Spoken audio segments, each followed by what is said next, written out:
दिनैनि जे थाइखावजोरायाव जानाय जे 13 बोसोरनि सिङावहाय जे फुटबल मेट्च बेयो खोब मोजाङै सोलिगासिनो दङ आरो बेखौ नुनानै आं खोब गोजोननाय मोन्दों आरो गथ'फोरनि जे गेलेनाय बे बिराद स्टेन्डार्डनि बिराद गोजौ थाखोनि गेलेनाय जादों आरो खोब मोजां बियो आं दुलाराय बर' फरायसा आफादखौ धन्यबाद होगोन जे बिथांमोननि बे नाजानायजों आं सानो उन्दै जाखांबोनाय जे गथ'फोर बिसोरो मोनसे माने गावखौ देखायनो थाखाय गावखौ गोजौआव जौगालांनो थाखाय गावनि रोंगौथिखौ देखायनो थाखाय मोजां मोनसे प्लेटफर्म मोनबाय आरो फैबाय थानाय समाव बेजों जथेस्थ' जोंनि ओनसोलनिफ्राय फुटबल गेलेनो खाबु हयथ' लानो नाजागोन आरो बे खाबुखौ गोजौ लेभेलाव मोनहैगोन बेनि थाखाय आं दुलाराय बर' फरायसा आफादखौ साबायखर बावो आरो बे हाबाफारिया खोब मोजां जादों आरो बेजों जोङो मोजां मोनसे थासारि जोंनि ओनसोलाव जों मोननो हागोन।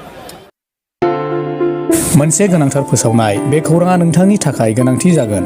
गोनांथि खौराङा बेनोदि चिरांनि काजलगाव SBI ब्रान्चनि नांजाबनाय रोंगौथि गोनां डक्टर सुमिक देबजों लोगोसे माखासे डक्टर मोननो हानाय गंसे मोजां देहा फाहामग्रा SD क्लिनिक दङ।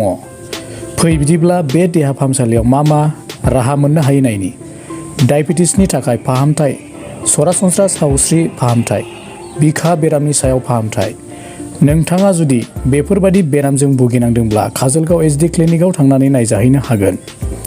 नायजानायनि सम फुंबिलिनि 9 रिंगानिफ्राय सानजौफुनि 1 रिंगासिम आरो बेलासिनि 5 रिंगानिफ्राय मोनाबिलिनि 7 रिंगासिम नायजानो हागोन। नोंथाङा सुलाद लानो थाखाय 7002293924 9954687336 जानबुं नम्बराव सुलाद ला।